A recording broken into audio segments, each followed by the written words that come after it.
So we have a list of games that we've played. In fact, I don't know if we've played all of these games here, but we're just going to go down really quickly. We'll say one quick sentence per, since we're running long. Yeah, we're running long. Oh my gosh. Okay, so I played Mario Luigi Paper Jam, a crossover between Mario and Luigi and Paper Mario. Yeah, what'd you think of it?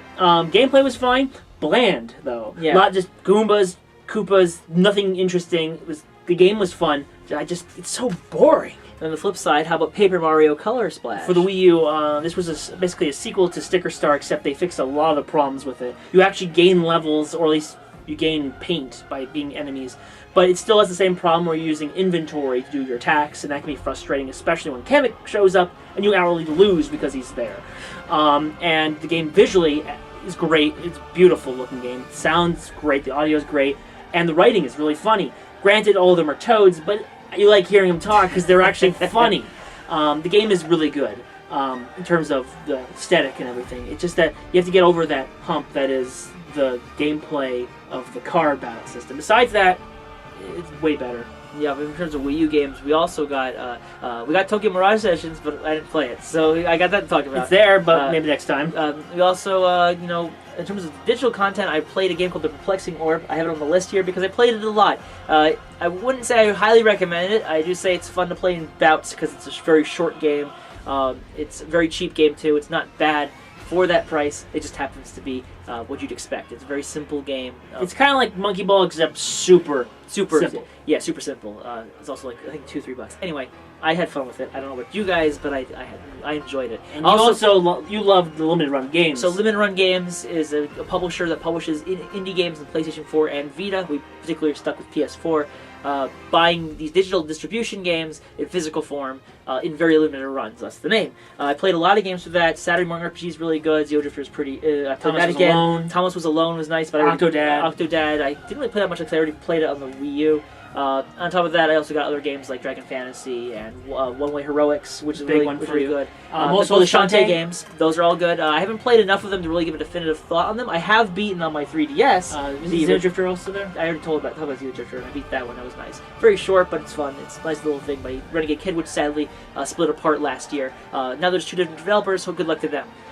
Then I also played another Wii U game called FreezeMe, which I'm sure some people are questioning what that is. FreezeMe is a 3D platforming game in the vein of Super Mario 64. It's only 3 worlds in size. And it's called FreezeMe because you can take pictures of things. You can freeze you really don't use it that much. Yeah, it's a neat game. It's a Unity-based game, so you have to deal with all the little issues with that, and so you have to take that for what it's worth. Overall, I enjoyed it. It's not the greatest game, but it's definitely a fun game nonetheless. It's a small little game if you're looking for nice difference. Yeah, if you're looking for 3D exploration, that's what you're going to get.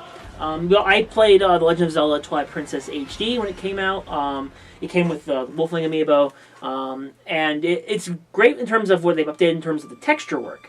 However, nothing else really got updated. The lighting is still the lighting was poor. I mean, you can't even see the shadows anymore because the texture work is the way it's done. And the frame rate isn't fixed up. The models are still not smoothed out. Yeah. It basically, for me, what I liked about Wind Waker HD was that everything was, they fixed some of the modeling. They got some cool universal lighting they did.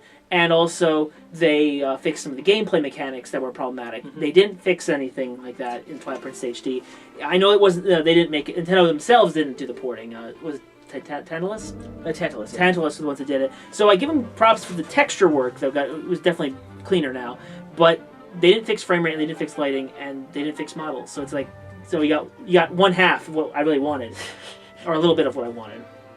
Well, we mentioned Renegade Kid, and I want to bring up one of their last game they developed, which was Mutant Month Super Challenge. I really enjoyed that game. Bosses vary in terms of their quality. The first boss really makes the other bosses seem the first boss is terrible. The first boss had a problem with RNG where you really could just lose. But the next time you're like, oh, I got this. The other bosses were much more strategy-based. I enjoyed those a lot more. Yeah, the game is good. It's definitely not a full sequel. There's some things you think you could go further, but it definitely goes into a territory of, well, a big improvement. Let's take what the first game does and make it a bigger version of it, and that's exactly what this game happens to be. I got Pokken Tournament. Nice to play as the Pokemon. It was fun to beat them up. I didn't really play it that much, but I enjoyed what I played a little bit of it. I'm not a huge fighter fan, but I like the Pokemon. I know that in Japan they're updating the arcades. I guess the Switch, Switch ports. I'm suspecting they're gonna have their stuff anyway. And what about Star Fox Zero though? Star Fox Zero. Well, Star Fox Guard was good. Guard's good. It was a fine game. You look at the monitors; it actually used the gamepad in a unique way. It's also got a fun multiplayer component. But we have to talk about. We skipped Zero. But we talk about Zero. So Zero is problematic. It tried to reboot again the series. We needed that. Star Fox 64 3D came out 4 years ago, and it was really good. Yeah, really good. Talk about ruining the game series by having another reboot of the series. It was strange that Shigeru Miyamoto said that Star Fox 64 had some of the best gameplay out there for that series, and then here we have a game that uses a completely different control scheme that's difficult, awkward, and no one can get used to it. Yeah. So they started on shaky gameplay, and so when they started building on top of it, it kind of fell over. I know some people who really like Star Fox and who really like the game, but you can't deny the fact that when you look at it compared to the Star Fox Zero, Star Fox 64, and maybe even Assault in terms of the gameplay, they're just better. If someone said, "Hey, you want to play a Star Fox 64 or Star Fox Zero?" 64. 64 every time. It's better, and it has multiplayer. They could have just made a remastered version. They did already. The 3DS. Yeah, they did. So it didn't look like it was finished properly either. There's a lot of rush stuff, missing a lot of reused assets. Yeah. It just wasn't ready and didn't work. It didn't work. We already talked about how this didn't work. Mighty Number 9. Mighty Number 9. We already talked about that. Let's move forward. Yeah.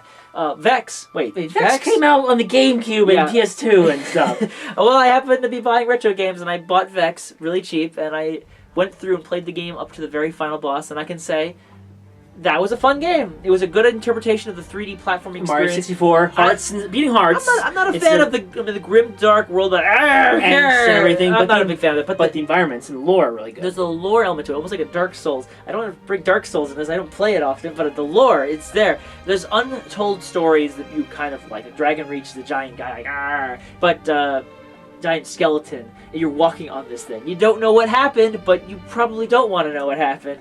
It's really neat experience, fun game, except for the final boss can just go explode somewhere. That was a terrible boss. I can't beat it.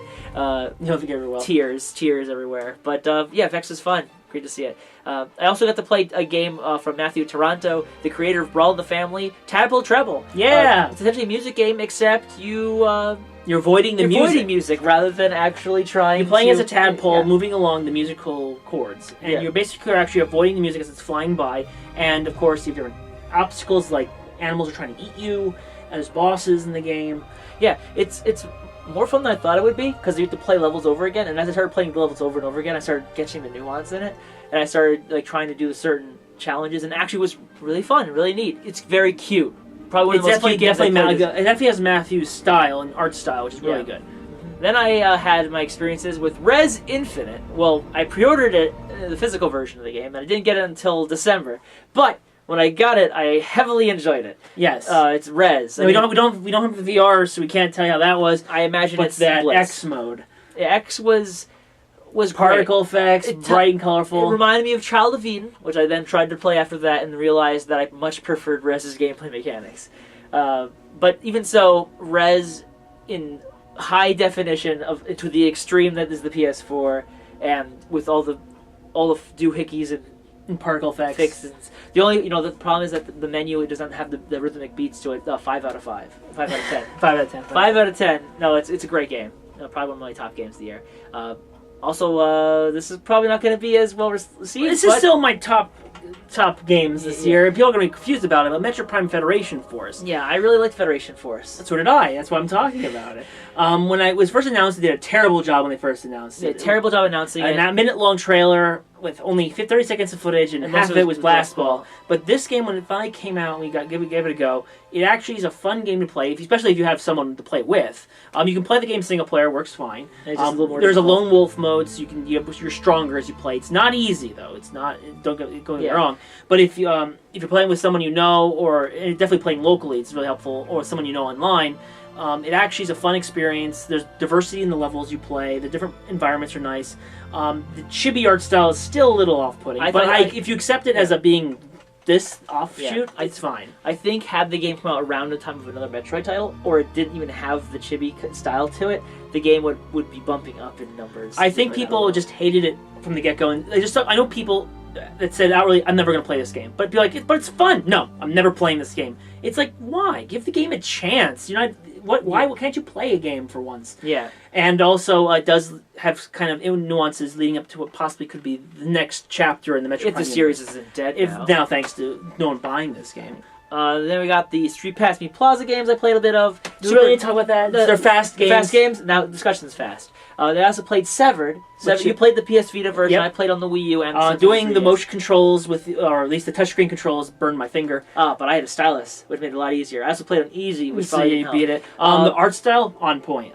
Point. Beautiful coloring. The art style was really nice. Moving around in a 3D environment, but first person was really cool. I mean, it's a dungeon crawler. My thought was that the game at a certain point started becoming a bit constant. It started being long to traverse. Yes, the environments became very maze-like, and you had kind of like, where am I going? I don't want to go back there. Another time that thing I thought would have been nicer, more interaction with your cuts. Like, I felt like you just attacked enemies and moved levers. I felt like if you had more environment interaction, it'd be cooler. It was still a good game. Solid game from Drinkbox.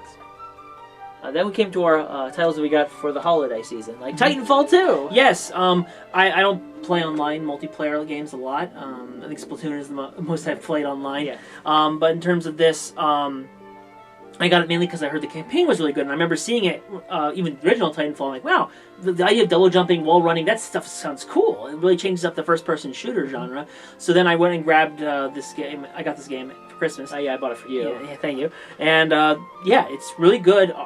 First off, visuals are nice, really nice. And the idea of jumping around and wall running and turning invisible on any moment's notice, it's a really good idea. And I just liked it. It was kind of an open world game, but kind of linear. Yeah, it's kind of hard to explain. You played a few missions into it already, so we can't give full impressions on it. But what you see is that the game felt, when I saw it, when you were playing it, it felt like the game was more open world than it was, because this game was effectively still a single stage, but it felt fuller.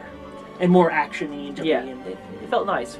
I mean, all the... A lot more choices for you to how to play, as opposed to just hide behind this wall and shoot somebody. Mm-hmm. Meanwhile, we also played Pokemon Sun and Moon between the two of us. I got Moon, he got Sun. I'm still just starting it up. Same thing for me. I've not played Pokemon games since Pokemon Gold.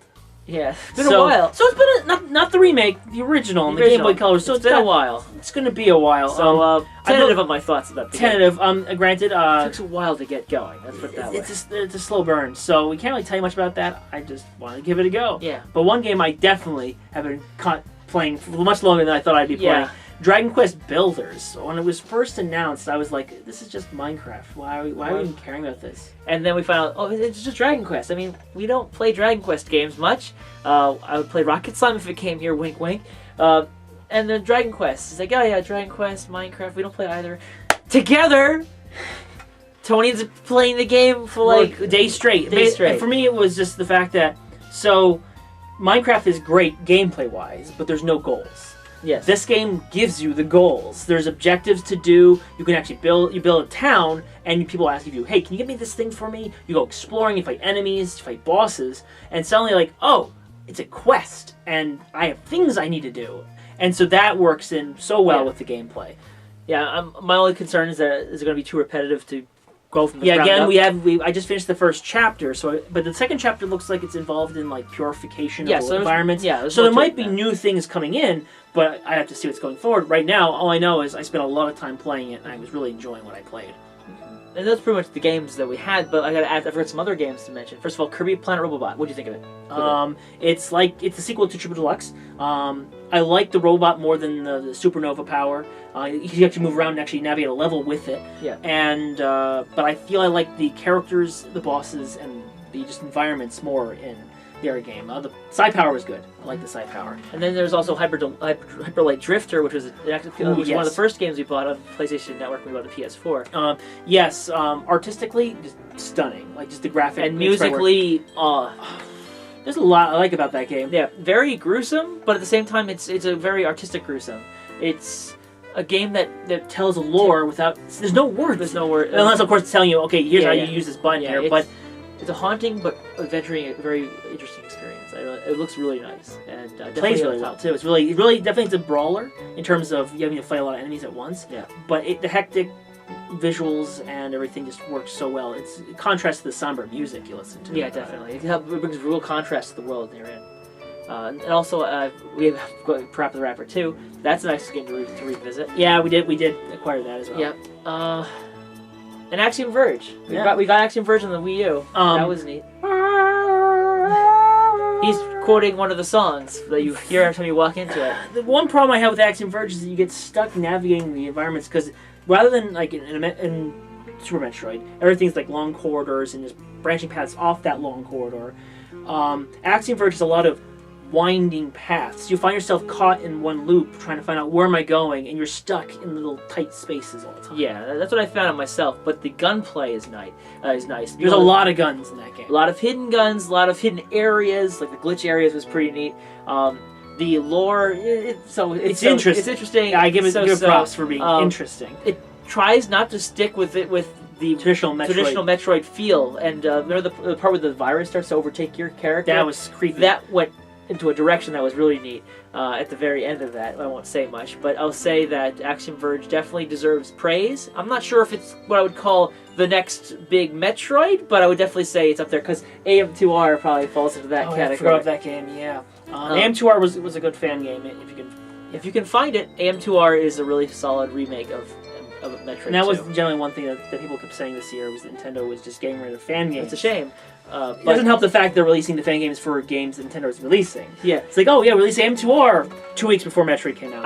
I'm releasing a new Pokemon thing right before Pokemon Sun. Or I'm releasing a cartoon about Fox and Star Fox. Right before Star Fox. Well, it's not. It's the Fox in Space is really neat. Yeah. But the point being is that, so if you are making your fan game, don't announce it like years ahead of time, or use a new IP. Yeah. Use the same gameplay. I mean, even Mother 4, which has been in development for ages, they could always switch the IP. Yeah, that's right. So we listed a whole bunch of games. What would you say are like probably your game of the year if we had to pick a game of the year? Well, Dragon Quest Builders it just caught me. Yeah, it's not to say it just caught me. I couldn't stop playing. I really enjoyed Hyper Light Drifter was also very good. I think from an artistic standpoint, I put Hyper Light Drifter among the top. Yes. Now we didn't play a lot of the games that some people would say, like we didn't play Last Guardian, we didn't play Final Fantasy. We didn't play Owlboy. We didn't play The Witness. So most of those games. We do want to play. We do want to play these games, but we haven't yet. We didn't. We did get Watch Dogs 2. We did Watch Dogs 2. We didn't get time to play it. We started playing it. It's actually really, but the play was good. Yeah. And surprisingly so. And we didn't play Pokemon enough to write an opinion on it. Yeah, so there's a lot of games we played enough of to say we liked a lot, but in terms of the games that we say, oh, this is the one, there was nothing that really stood out and said, this is the definitive game this year. Yeah. So yeah, that's why we just decided to talk about all these games we played. So I would say pick 4 of those games at random, and you're going to find at least one of them that appeals to you. Not Star Fox Zero. And maybe Perplexing Orb, maybe you probably want to stick away from that one unless you're really into ball rolling games. But point being is that it was a pretty decent year all around, especially when we got to the end, when when we got a PS4 and a lot of the games started to roll in our way. Mm-hmm. So yeah, 2016 games, man, real neat. Now for a deep breath, and now some quick things about 2017.